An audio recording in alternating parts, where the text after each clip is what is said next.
Voilà, donc nous allons aujourd'hui travailler avec vous les élèves de première S sur cette leçon, une synthèse sur les composés organiques oxygénés. Comme vous le savez, les composés organiques oxygénés, ils ont un atome d'oxygène. D'accord. Voilà, donc ce sont des composés organiques, c'est-à-dire donc qui comprennent l'élément carbone. Donc ça aussi, c'est très important à savoir. Et savoir aussi que les composés organiques oxygénés, généralement, c'est une formule générale, c'est CXHYO OZ. Alors donc on y va pour cette synthèse du cours. On va commencer par ce qu'on appelle les composés qui ont un atome d'oxygène. Donc, composés oxygénés, il y a des composés qui ont un atome d'oxygène et des composés qui ont deux atomes d'oxygène. Parmi les composés avec un atome d'oxygène, il y a des composés leur oxygène est relié au carbone avec une liaison simple. Leur oxygène est relié au carbone avec une liaison double. D'accord. Donc toujours, hein? C'est bon. Maintenant ici nous avons les alcools. C'est une formule générale, c'est CnH2n plus 2 ou bien CnH2n plus 1 OH, hein? Donc avec N supérieur ou égal à 1. C'est très important parce que alcool et éteroxyde ñoo bokk formule générale, mais la différence c'est au niveau du nombre d'atomes de carbone. Donc qui avec N supérieur égal à 1, donc la même formule pour N égale 1, donc c'est forcément un alcool. Pour N supérieur à 2, donc ça peut être soit un alcool soit un éteroxyde. Par la suite de l'exercice, vous verrez est-ce que c'est un alcool ou bien est-ce que c'est un éteroxyde.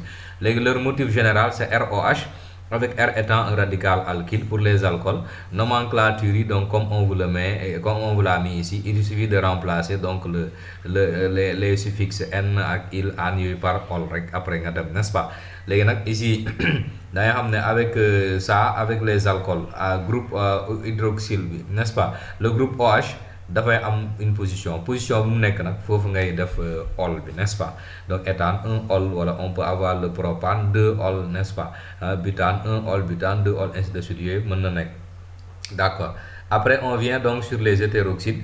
Ils ont deux atomes ou bien ils ont un atome d'oxygène mais qui est relié à deux carbones en même temps, mais à deux carbones qui font partie de groupe alkyle, quoi. D'accord. Donc l'holme hétéroxyde CnH2n plus 2O avec N supérieur égal à 2. Donc ici pour leur nomenclature on dit il faut faire suivre oxyde après du nom des deux groupes alkyles. Donc oxyde 2, après les groupes alkyles nous rangeons comme ici nous avons méthyle et nous avons éthyle, comme oxyde d'éthyle et de méthyle. D'accord. On peut aussi une deuxième possibilité de nomenclature. Donc il sur le nom du groupe le plus petit, n'est-ce pas? Donc on remplace par oxy. Donc il bi jeexal alkyle bi mom ngay remplacer par oxy, après nga yok éthane groupe benen bi ci top. Donc comme fi on pouvait dire le méthoxyméthane parce que donc oxy méthane mom mo gëna touti kon donc da ngay jël au lieu de prendre méthyle on prend méthoxy. Légui fi c'est deux atomes de carbone, donc éthane mu jox le méthoxyméthane. C'est bon, méthoxyéthane autant pour moi. Ici, donc, comme nous avons deux groupes identiques de part et d'autre de l'atome d'oxygène, donc ça fait que diméthyle, on peut dire l'oxyde de diméthyle, ou bien on dit, donc on dit le méthoxyméthane. Ici, donc, nous avons la possibilité d'avoir un groupe, atome d'oxygène. Nous avons deux parties. Nous avons ici éthyle, mais ici nous avons propyle, mais avec un méthyle, n'est-ce pas? Oxyde d'éthyle et de 1 méthylpropyle. Donc 1 qui ici il porte le numéro 1. D'accord, mon top juste oxygène. Donc 1 méthylpropyle avec les 3. On pouvait aussi dire 2 éthoxybutane. Donc nous avons 1, 2, 3, 4. Donc ça c'est la chaîne la plus longue. C'est comme si il y avait une ramification avec l'oxygène. Donc comme 2 atomes comme ça donne éthoxy, n'est-ce pas? La position c'est la deuxième position sur la chaîne la plus longue. Le 2 éthoxybutane. Butane parce que ici nous avons 4 atomes de carbone. C'est bon. Alors donc après nous avec des exercices pour que vraiment comprendre. Donc on passe au composé suivant. Ils ont toujours un atome d'oxygène. Donc ce sont les aldéhydes et les cétones. Mais à la différence avec les alcools, les aldéhydes et les cétones ont une double liaison avec le O sur le carbone. C'est double liaison. Moi, c'est une formule, c'est CnH2nO. CnH2nO. léegi seen différence c'est par rapport au nombre d'atomes de carbone. Aldéhyde, on peut avoir un aldéhyde avec un atome de carbone, mais on ne peut pas avoir une cétone avec même ça 2 atomes de carbone, c'est pas possible. lu tax xam nga fii ci digg bi tu as déjà un carbone, donc là bu dee yi il faut mu am ay carbone, donc là du coup il faut qu'on ait des 2 radicaux alkyles, donc forcément on doit avoir au minimum 3 atomes de carbone. moo tax cétone c'est CnH2nO, mais il faut que N soit supérieur ou égal à 3. léegi aldéhyde c'est très facile à nommer, ñoom al la, mais on prend le groupe hydroxyle, lii mooy le groupe hydroxyle mooy COH bi, C double liaison OH. léegi le carbone là porte toujours le numéro 1. léegi nag après on va voir la chaîne la plus longue, ici on a 3 gis nga, mais 1 2 méthylpropanal, n'est-ce pas? donc bi moom c'est pas difficile. cétone tamit moo gën a yomb parce que la double liaison te donne la position bi nga war a jël pour on bi, d'accord? donc comme fii par exemple nous avons propane, n'est-ce pas, hein? donc on va dire propane 2 on, mais comme moom rek a fi nekk moo tax on dit directement propanone, on l'appelle acétone aussi, son nom commercial. mais bii bu ñu jëlee comme par exemple ici le groupe carbonyle se trouve sur le deuxième atome de carbone, donc da ngay gis ne 1 2, donc fii on a 1 2 3 4 5 6, donc hexane 2 on, mais on a une ramification méthyle sur la 3e position, donc 3 méthylhexane 2 on. Voilà pour les composés, donc avec un atome d'oxygène. On passe aux composés à 2 atomes d'oxygène, donc comme l'acide carboxylique et l'ester, ñoom ñaar kese ñoo fi am 2 atomes d'oxygène, ça autant pour moi, moo tax c'est pas très compliqué. donc acide carboxylique ak ester c'est toujours CnH2nO2. léegi nag leur différence c'est que l'acide carboxylique on peut avoir un acide carboxylique avec un atome de carbone, c'est possible, moom la ñuy wax l'acide méthanoïque, n'est-ce pas? donc bu boobaa au lieu de R on aura H tout simplement, donc ça fera l'acide méthanoïque. mais pour l'ester il faut avoir au minimum 2 atomes de carbone, n'est-ce pas? donc comme fii on peut avoir l'acide méthanoïque, kon fii il faut nécessairement R bi am benn atome de carbone, moo tax au minimum nous avons 2 atomes de carbone.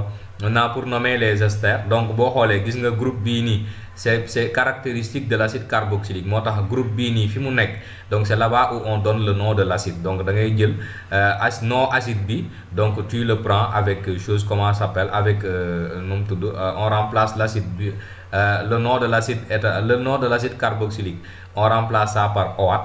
après alcool bi, parce que ester alcool ak acide carboxylique ñoo koy former, donc alcool bi moom ngay jox le nom il, gis nga comme fii, donc le groupe là nu mu tudd double liaison O bi est rattaché à ici, donc nous avons 1 2 3, donc propanoate.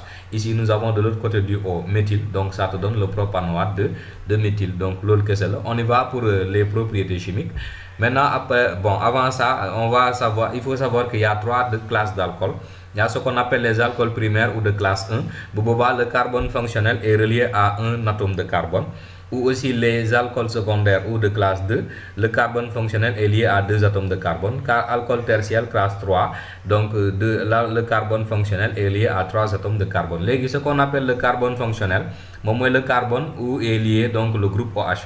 OH bi fi mu lié, c'est ça qu'on appelle le carbone fonctionnel. Le carbone fonctionnel bi mi ngi nii, il est lié à un atome de carbone seulement, kon moom il est un alcool primaire.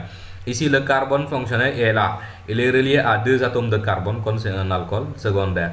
Ici nous avons le carbone fonctionnel relié à 3 atomes de carbone, kon il devient un alcool tertiaire. Voilà, donc pour les alcools on y reviendra avec les exercices. C'est bon. Maintenant, on dit pour les propriétés chimiques, l'oxydation brute ou complète. Donc, l'oxydation brute, c'est la combustion complète avec le dioxygène qui donne toujours donc du dioxyde de carbone et de l'eau avec, bien sûr, excusez-moi, une formule donc qu'il faut équilibrer, bien sûr. Maintenant, l'oxydation ménagée, donc c'est une oxydation qui se fait toujours, mais sans destruction de la chaîne carbonée. Généralement, on le fait avec en présence de cuivre à 300 degrés. Et on utilise donc des oxydants forts comme le dichromate de potassium ou le permanganate de potassium, donc avec le milieu acidifié. Après en terminale, ça sera plus clair, mais on vous explique cela. Mais pour les élèves de S1, donc de toute façon on corrigera des exercices, vous allez voir. Donc aussi on dit l'oxydation peut se faire en présence de O2.